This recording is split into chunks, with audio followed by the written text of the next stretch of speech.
నమస్కారం ABK news కి స్వాగతం. హెడ్లైన్ చూద్దాం.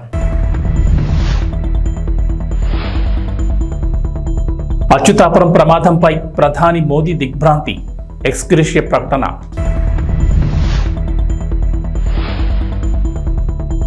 కష్టపడి పనిచేస్తున్నాం, మీ సలహాలు కావాలి, సిపిఎం నేతలను రిక్వెస్ట్ చేసిన CM Revanth. Janwada farm house పై కేటీఆర్ స్పందన. తనకు ఎలాంటి ఫామ్ హౌస్లు లేవని క్లారిటీ, తన ఫ్రెండ్ ఫామ్ హౌస్ ను లీజుకు తీసుకున్నట్లు స్పష్టం.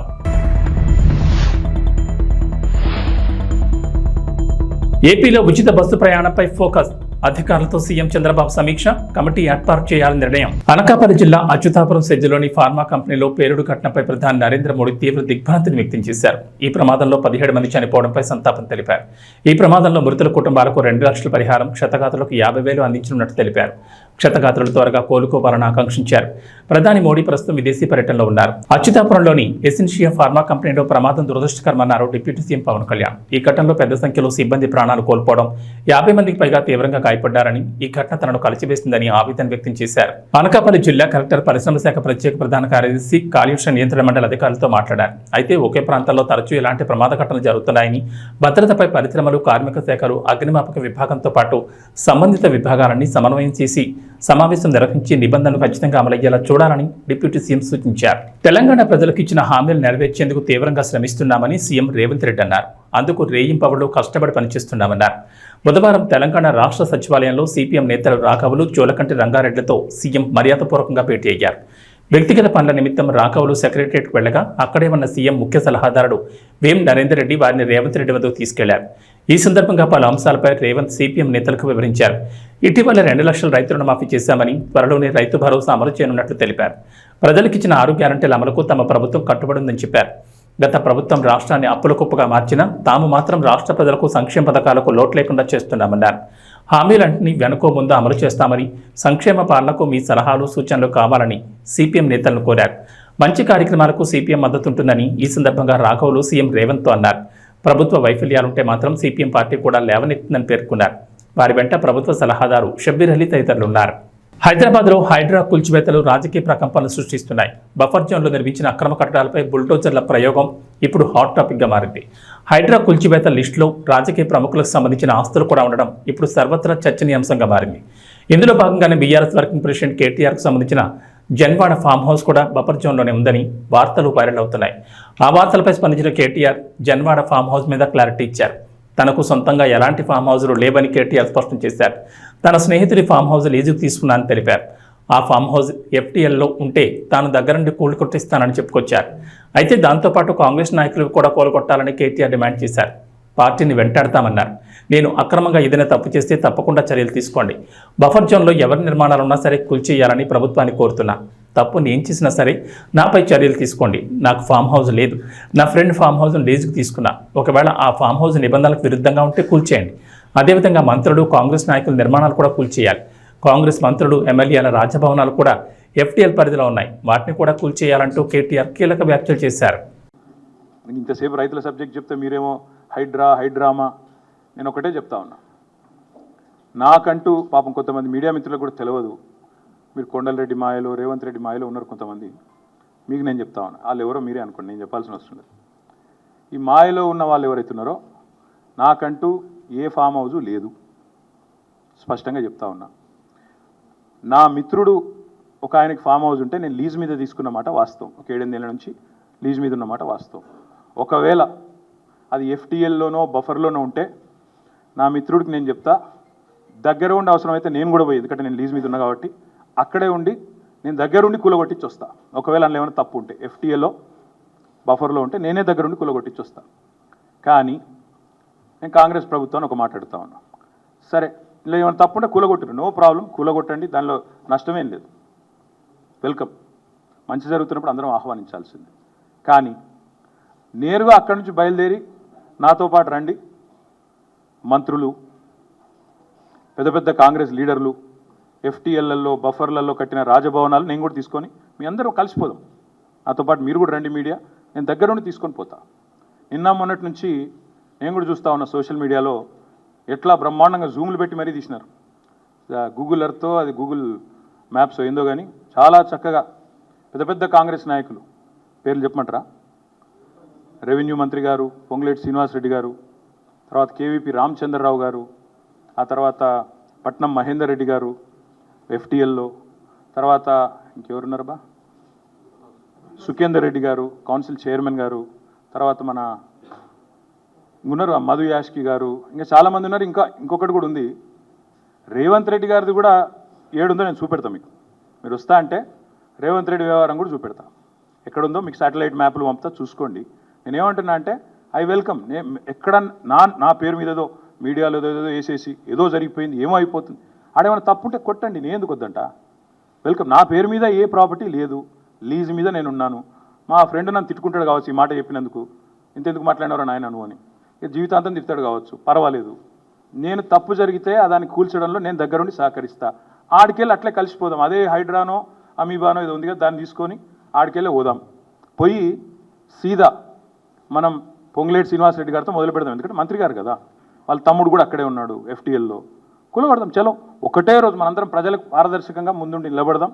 మీరు మేము, నాకు ఎలాంటి ఇబ్బంది లేదు, ఎలాంటి అభ్యంతరం లేదు. They want to take some action, let them take.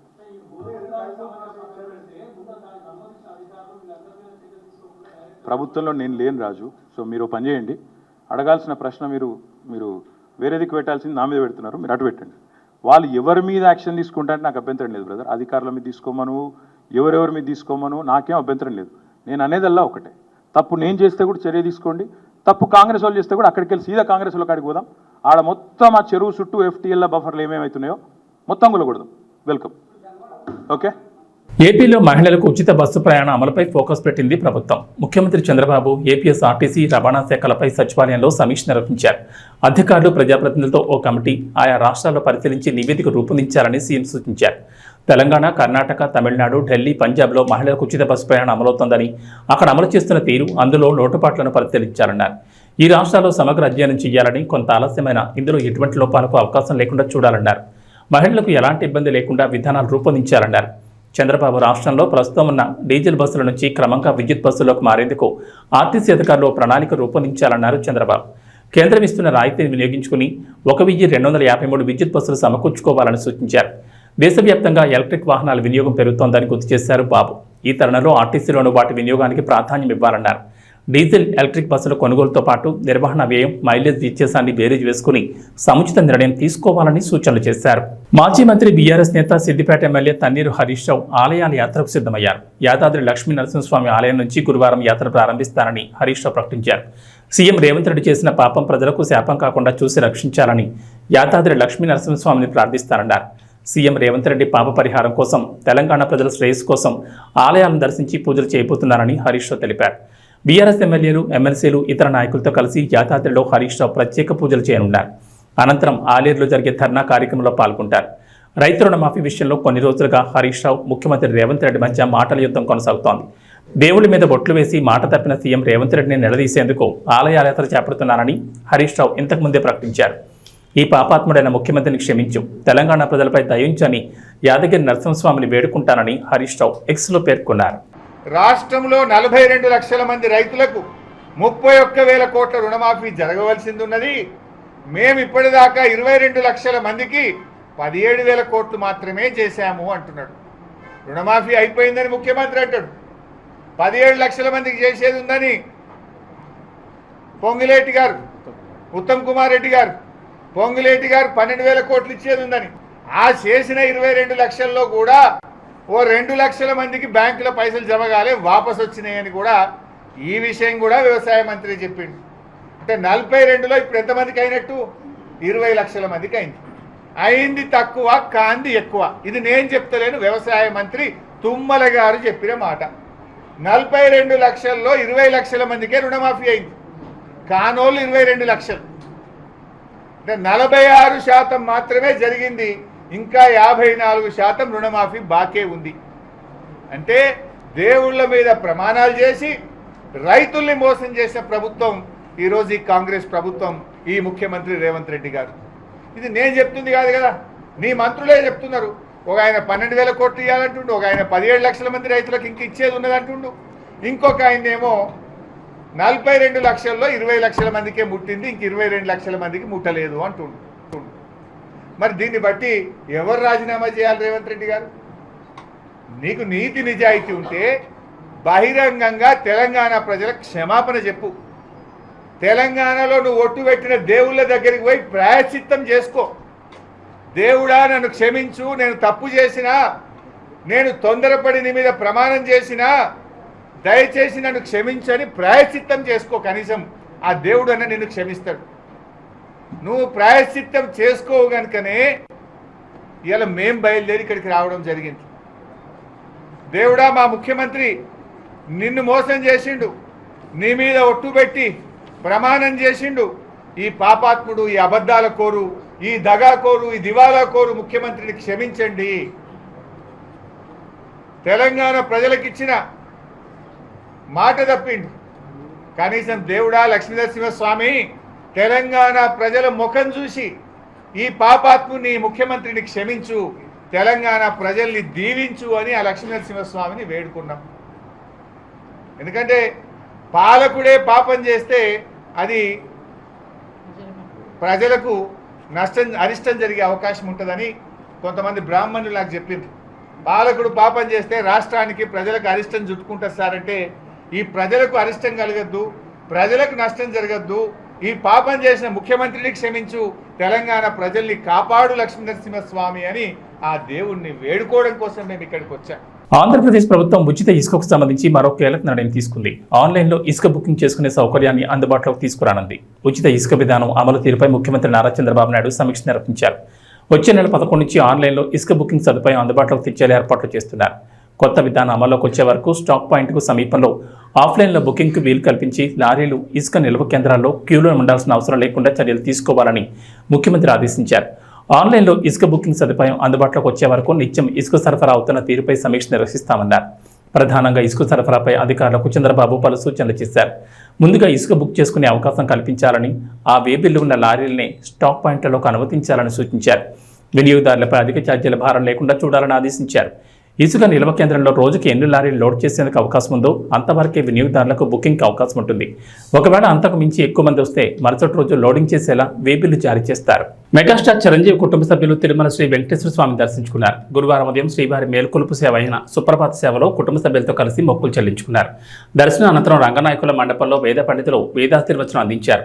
ఆలయ అధికారులు శ్రీవారి తీర్థ ప్రసాదాలు అందజేశారు. చిరంజీవిని పట్టు వస్త్రాలతో వేద పండితులు సత్కరించారు. చిరంజీవి జన్మదినం సందర్భంగా స్వామివారి సేవలో పాల్గొన్నారు. ఆలయం వెలుపలకు వచ్చిన చిరంజీవిని చూసేందుకు అభిమానులు ఎగబడ్డారు. ఆయనతో కలిసి ఫోటోలు దిగేందుకు భక్తులు ఆసక్తి కనబరిచారు. చిరంజీవితో కలిసి ఆయన సతీమణి సురేఖ, మనవరాలు స్వామివారిని దర్శించుకున్నారు. బుధవారం సాయంత్రం ప్రత్యేక విమానంలో తిరుపతి చేరుకున్నారు. ఆ తర్వాత రోడ్డు మార్గంలో తిరుమలకు చేరుకున్నారు. బుధవారం రాత్రి తిరుమలలోని ఫీనిక్స్ అతిథి గృహంలో బస చేసి గురువారం ఉదయం సుప్రభాత సేవలో స్వామివారిని దర్శించుకున్నారు.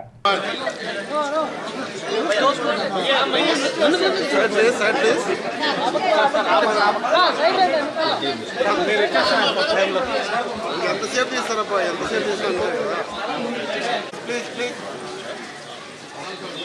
అట్లా సైడ్కి వెళ్ళు, అట్లా సైడ్కి వెళ్ళు, అట్లా సైడ్ ప్లీజ్, అట్లా సైడ్ తీసుకో.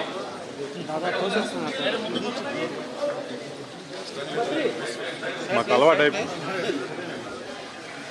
Happy birthday sir. Many more happy returns of the day sir.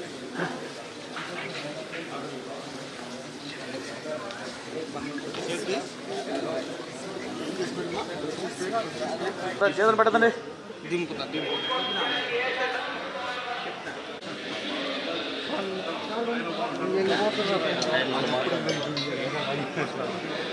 మాట్లాడేది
ఇష్టమైన వాళ్ళకి మనం చూపించాలి, మనం నిలబడగలగాలి. అది మన ఫ్రెండ్ అనుకో, ఇంకొకళ్ళు అనుకో, మనకు కావలసిన వాళ్ళు అనుకో. నాకు ఇష్టమైతే నేను వస్తా, నా మనసుకు నచ్చితే నేను వస్తా. ఇది అల్లు అర్జున్ తాజాగా ఓ ఈవెంట్లో ఇచ్చిన స్టేట్మెంట్. నంద్యాల ఇష్యూ తర్వాత బన్నీ ఇప్పటి వరకు అల్లు వర్సెస్ మెగా వివాదంపై ఒక్క మాట కూడా మాట్లాడే. కానీ తాజాగా మారుతినగర్ సుబ్రహ్మణ్యం ప్రీ రిలీజ్ ఈవెంట్లో మాత్రం ఇండైరెక్ట్గా గట్టి కౌంటర్లు ఇచ్చారు. నాకు ఇష్టమైతే నేను వస్తా అన్న ఒక్క మాటతో నంద్యాల కావాలని వెళ్ళా. నా ఫ్రెండ్ కోసం చెప్పకని చెప్పారు బన్నీ. ఇక నా మనసుకు నచ్చితే నేను చేస్తా అనే మాటతో ఇటీవల పవన్ కళ్యాణ్ పుష్ప 2పై చేసిన ఇండైరెక్ట్ కామెంట్లకి కౌంటర్ ఇచ్చినట్లయింది. అంతేకాకుండా డిసెంబర్ 6న ఎవరొచ్చినా తగ్గేదేలే అంటూ స్టేజ్ మీద ఒక క్లారిటీ ఇచ్చేశారు బన్నీ సుకుమార్. ఈ స్పీచ్ వీడియోను బన్నీ ఫ్యాన్స్ గట్టిగానే వైరల్ చేస్తున్నారు. దీంతో మెగా ఫ్యాన్స్ ట్రోలింగ్ షురూ చేశారు. బన్నీ చెప్పిన ఒక్కో మాటకి కౌంటర్లు ఇస్తూ కార్నర్ చేసే ప్రయత్నం చేస్తున్నారు. ఇక నిన్న ఈవెంట్లో మాట్లాడుతూ మై డియర్ ఫ్యాన్స్, నా ఆర్మీ, ఐ లవ్ యూ. నా ఫ్యాన్స్ అంటే నాకు చాలా పిచ్చి. హీరోని చూసి చాలామంది ఫ్యాన్స్ అవుతారు, నేను నా ఫ్యాన్స్ని చూసి హీరో అయ్యా అంటూ బన్నీ చేసిన కామెంట్లపై మెగా అభిమానులు ఫైర్ అవుతున్నారు. ఫ్యాన్స్ని చూసి హీరో అయ్యానంటున్న బన్నీకి తన మొదటి సినిమా గంగోత్రి సమయంలో అసలు ఫ్యాన్సే లేరుగా అంటూ కౌంటర్లు వేస్తున్నారు. అలానే గతంలో స్టేజ్ ఎక్కితే మెగా ఫ్యాన్స్ చిరంజీవి, పవన్ కళ్యాణ్ గురించి మాట్లాడకుండా ఉండని బన్నీ ఇప్పుడు వారి పేరు కూడా ఎందుకు ఎత్తడం లేదంటూ పోస్టులు చేస్తున్నారు. మై డియర్ ఫ్యాన్స్, నా army, I love you, I love you, I love you, అంతే. I love you, I love you, I love you, I love you. నా ఫ్యాన్స్ అంటే నాకు పిచ్చప్ప, నా ఫ్యాన్స్ అంటే నాకు పిచ్చి. Thank you, thank you, thank you, thank you. నేను ఎప్పుడు అంటుంటాను, ఏదైనా హీరోని చూసి అందరు ఫ్యాన్స్ అవుతారు, నేను నా ఫ్యాన్స్ని చూసి హీరో అయ్యా. Thank you, thank you, my thank you. Cinema వచ్చి 3 ఏళ్ళు అవుతుంది. ఇంకోసారి మిమ్మల్ని ఇంత ఇబ్బంది పెట్టను. డెఫినెట్లీ ఎక్కువ సినిమాలు చేస్తా, మీకు ఎక్కువ కనపడతా. కానీ మీ ప్రేమ ఏమాత్రం తగ్గలేదు. దానికి ఎప్పటికీ రుణపడి ఉంటాను. Thank you, thank you my fans, thank you.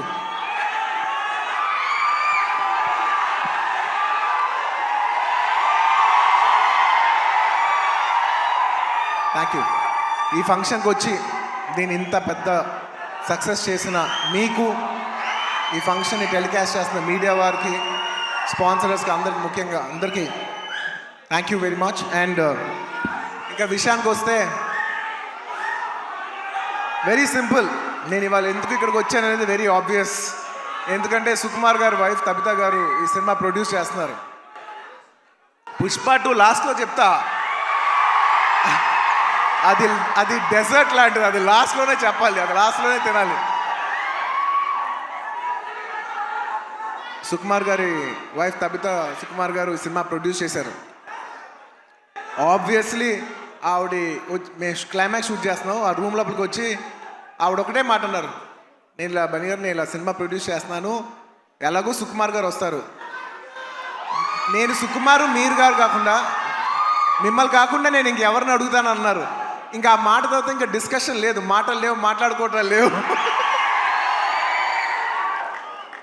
Obviously నాకు సుకుమార్ గారు అంటే ఎంత ఇష్టం ఏంటి అని నేను మాటలో చెప్తే చాలా స్టూపిడ్గా ఉంటుంది. ఆవిడ అడిగిన వెంటనే మీరు నమ్మరు, క్లైమాక్స్ చాలా టఫ్ షూట్. నేను జనరల్లీ అనను ఈ మాట. నేను ఇప్పటివరకు చేసిన క్లైమాక్స్లోనే one of the most difficult climax, చాలా టైరింగ్ క్లైమాక్స్. అంత సిచ్యువేషన్లో కూడా ఆవిడ అన్న వెంటనే వస్తున్నాను తబిత గారు, ఇంకా మీరు ఆ మాట అనిన తర్వాత, ఎందుకంటే ఇష్టమైన వాళ్ళకి మనం చూపించాలి, మనం నిలబడగాలి. యూనో మన ఫ్రెండ్ అనుకో, ఇంకోళ్ళు అనుకో, మనకు కావాల్సిన వాళ్ళు అనుకో, నాకు ఇష్టమైతే నేను వస్తా, నా మనసుకు నచ్చితే నేను వస్తా. అది మీ అందరూ తెలిసిందే. ఇక వాతావరణ విషయానికి వస్తే తెలంగాణలో వర్షాలు వేయడం లేదు. గత కొద్ది రోజులుగా రాష్ట్రంలో ఎడతెరిపి లేకుండా వర్షాలు కురుస్తున్నాయి. మంగళవారం అయితే వర్షం బీభత్సం సృష్టించింది. హైదరాబాద్ నగరంలో రికార్డు స్థాయిలో వర్షపాతం నమోదైంది. ఈ నేపథ్యంలో తెలంగాణలో వర్షాలపై హైదరాబాద్ వాతావరణ కేంద్ర అధికారులు కీలక అప్డేట్ ఇచ్చారు. రాష్ట్రంలో 5 రోజుల పాటు వర్షాలు కురుస్తాయని చెప్పారు. పలు జిల్లాల్లో భారీ వర్షాలకు ఛాన్స్ ఉందన్నారు. వాయువ్య బంగాళాఖాతం, దాన్ని ఆనుకుని ఉన్న పశ్చిమ మధ్య బంగాళాఖాత ప్రాంతాల్లో వాయుగుండం కేంద్రీకృతమై ఉందని చెప్పారు. ఆ వాయుగుండం నేడు తెల్లవారుజామున పూరి, చిలుక లేక్ మధ్య తీరాన్ని దాటినట్లు వెల్లడించారు. అది పశ్చిమ వాయు దిశగా కదులుతున్నట్లు పేర్కొన్నారు. దీని ప్రభావంతో నేడు ఉత్తర తెలంగాణ జిల్లాల్లో భారీ నుంచి అతి భారీ వర్షాలు కురుస్తాయన్నారు. కొన్ని జిల్లాల్లో అయితే అత్యంత భారీ వర్షాలు కురిసే ఛాన్స్ ఉందని తెలిపారు. ఏపీలో వర్షాలు కురుస్తాయంటోంది వాతావరణ శాఖ. ఇవాళ పార్వతీపురం, మన్యం, అల్లూరి సీతారామరాజు, కాకినాడ, డాక్టర్ బిఆర్ అంబేద్కర్, కోనసీమ, తూర్పుగోదావరి, పశ్చిమ గోదావరి, ఏలూరు, కృష్ణా, ఎన్టీఆర్, ప్రకాశం, నెల్లూరు జిల్లాలోని కొన్ని ప్రాంతాల్లో తేలికపాటి నుంచి ఓ మోస్తరు వర్షాలు పడే అవకాశం ఉందంటున్నారు. శ్రీకాకుళం, విజయనగరం, విశాఖపట్నం, అనకాపల్లి, గుంటూరు, బాపట్ల, పల్నాడు, చిత్తూరు, తిరుపతి, కర్నూలు, నంద్యాల, అనంతపురం, శ్రీ సత్యసాయి, కడప, అన్నమయ్య జిల్లాలో కొన్ని ప్రాంతాల్లో తేలికపాటి వర్షాలు కురుస్తాయని అంచనా వేస్తున్నారు. బుధవారం కూడా కోస్తా, రాయలసీమలోని పలు జిల్లాల్లో వర్షాలు పడ్డాయి. బులెటిన్ విశేషం. నమస్కారం.